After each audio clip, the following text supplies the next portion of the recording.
చెరువులలో ఉన్న FTL తొలగించాల్సిందే, buffer zone అక్రమ నిర్మాణాలు తొలగించాల్సిందే, కాలువలలో నాలాల ఆక్రమణలు తొలగించాల్సిందే, మూసీలో ఉన్న అక్రమ నిర్మాణాల నుంచి బెడ్లో మూసి రివర్ బెడ్లో ఉన్న పేదల ఇల్లు తొలగించాల్సిందే, బఫర్ జోన్లు ఉన్నాయి తొలగించాల్సిందే. తొలగించేటప్పుడు వాళ్ళకి ఏ విధంగా ఆదుకోవాలనో ప్రభుత్వం ప్రణాళిక చేస్తుంది.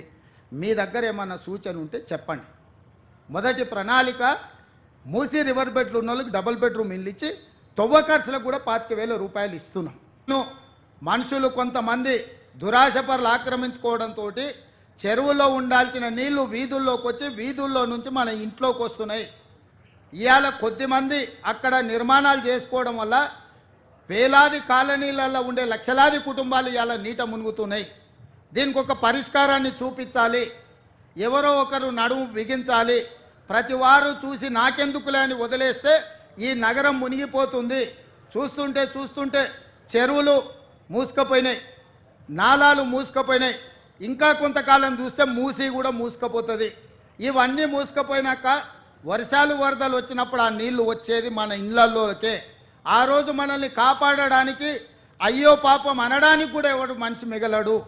అందుకే ఈరోజు రాజకీయాలలో లోతు తెలవక కాదు, కొన్ని మంచి పనులు భవిష్యత్ తరాలకు అందించాలంటే మన పిల్లలకు వాళ్ళ పిల్లలకు భవిష్యత్ తరాలకి నగరాన్ని ఒక మంచి నగరంగా సురక్షితమైన నగరంగా అందించాలి అని అంటే ఎవరో ఒకరు ఎఫ్టీఎల్లో ఆక్రమణలు తొలగించాలి, బఫర్ జోన్లో తొలగించాలి, నాలాలను తొలగించాలి, మూసీలో ఆక్రమణలు తొలగించాలి.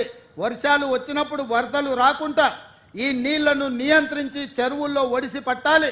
హైదరాబాదు నగరం ఇవాళ ఒకప్పుడు 200 ఫీట్లు వేస్తే బోరు పడేది, ఇవాళ 1200 ఫీట్లు వేసినా బోరు పడతలేదు. దీనికి కారణం ఈ సాగునీటి చెరువులను ఈరోజు ఆక్రమణలకు గురి కావడం కాదా? మరి ఈ సమస్యకు పరిష్కారం ఏంది? ఇవాళ ఇంకుడు గుంతలు కట్టాలి అని చెప్పినాం. ఎన్ని ఇళ్లలో ఇంకుడు గుంతలు ఉన్నాయని నేను అడుగుతున్నా. ఇవాళ అందుకే మా అధికారులకు ఆదేశాలు ఇచ్చిన, ఇంకుడు గుంతలు కట్టని ఇండ్లకు అనుమతులు ఇచ్చేది లేదు. ఇంకుడు గుంతలు లేని ఇండ్లకు నీళ్ల ట్యాంకర్ 2 అంతలు ఛార్జ్ చేయమని మా అధికారులకు నేను ఆదేశాలు ఇస్తున్నా. ఇవాళ వాతావరణం కలుషితం అయిపోయి హైదరాబాదు నగరంలో నీళ్లు అడుగంటిపోయి 2000 ఫీట్లు బోర్ వేసుకున్నా నీళ్లు పడని పరిస్థితి వస్తే ఈ నగరంలో ప్రజలు బతకలేరు. ఈ నగరం సర్వనాశనం అయిపోతుంది. అందుకే ఇవాళ రాజకీయంగా నాకు తెలుసు, ఈరోజు కొంతమంది పేదల కష్టం వచ్చింది, వాళ్ళ కన్నీళ్ళు నేను అర్థం చేసుకుంటే వాళ్ళ దుఃఖం నాకు అర్థమవుతుంది. మధ్యతరగతి వాళ్ళు జీవితాంతం కష్టపడి సంపాదించుకున్నది కొంతమంది మోసగాళ్ళ చేత నమ్మి మోసపోయి టీఆర్ఎస్ సన్నాసులను నమ్మి లక్షల రూపాయలు పెట్టి కొనుక్కున్న ఇండ్లు అధికారులు వచ్చి కూలగొడితే ఆ కుటుంబం యొక్క దుఃఖం, ఆ బాధ నాకు తెలుసు. కానీ ఇట్లనే వదిలేసుకుంటూ పోతే ఇవాళ చెరువులను ఆక్రమించుకొని నాలాలను ఆక్రమించుకొని మూసీని ఆక్రమించుకుంటే ఈ సమస్యకు పరిష్కారం ఎక్కడ?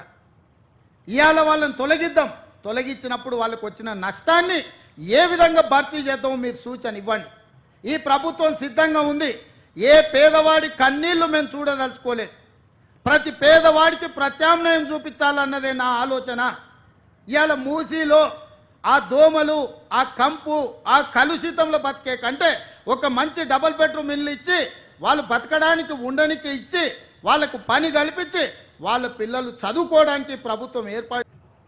హైదరాబాద్ మహానగరంలో ఉన్న చెరువుల లెక్క తీద్దాం. చెరువులలో ఎఫ్టీఎల్లో ఎవరున్నారు, బఫర్ జోన్లో ఎవరున్నారు, నాలాలు ఎవరు ఆక్రమించుకున్నారు, ప్రభుత్వ పార్కులలో అక్రమ నిర్మాణాలు ఎవరు చేసారు, ప్రభుత్వ భూములలో అక్రమంగా వెంచర్లు ఎవరు వేసిండ్రు, ప్రైవేటు భూముల్లో అనుమతులు లేకుండా ఎవరు కట్టిండ్రు. ఇవన్నీ ఒక కోణం.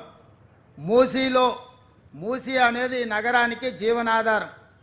ఆనాడు 1908లో వచ్చిన వరదలలో వేలాది మంది చచ్చిపోతే నిజాం నవాబు ఉస్మాన్ సాగర్, హిమాయత్ సాగర్ను అనంతగిరి కొండల్లో నుంచి వచ్చే నీళ్లను నియంత్రించి ఈ ప్రాజెక్టులు కట్టి హైదరాబాదు నగరానికి తాగునీటి సమస్యను తీర్చడానికి ప్రయత్నం చేసిండు. ఇవే కాకుండా వందలాది గొలుసుకట్టు చెరువులను హైదరాబాదు నగరంలో ఆక్రమించుకున్నారు.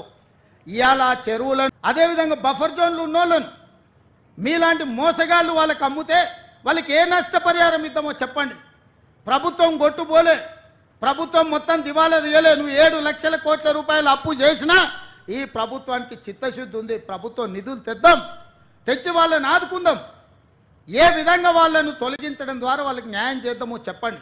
నల్లగొండ జిల్లా ఎల్బీ నగరు, మహేశ్వరము, ఇబ్రాహీంపట్నము, మునుగోడు, తుంగతుర్తి, నకరేకల్లు, భువనగిరి, ఆలేరు ఇవన్నీ మూసీ ప్రాజెక్టు కింద 40,000 ఎకరాల ఆయకట్టు ఉంది.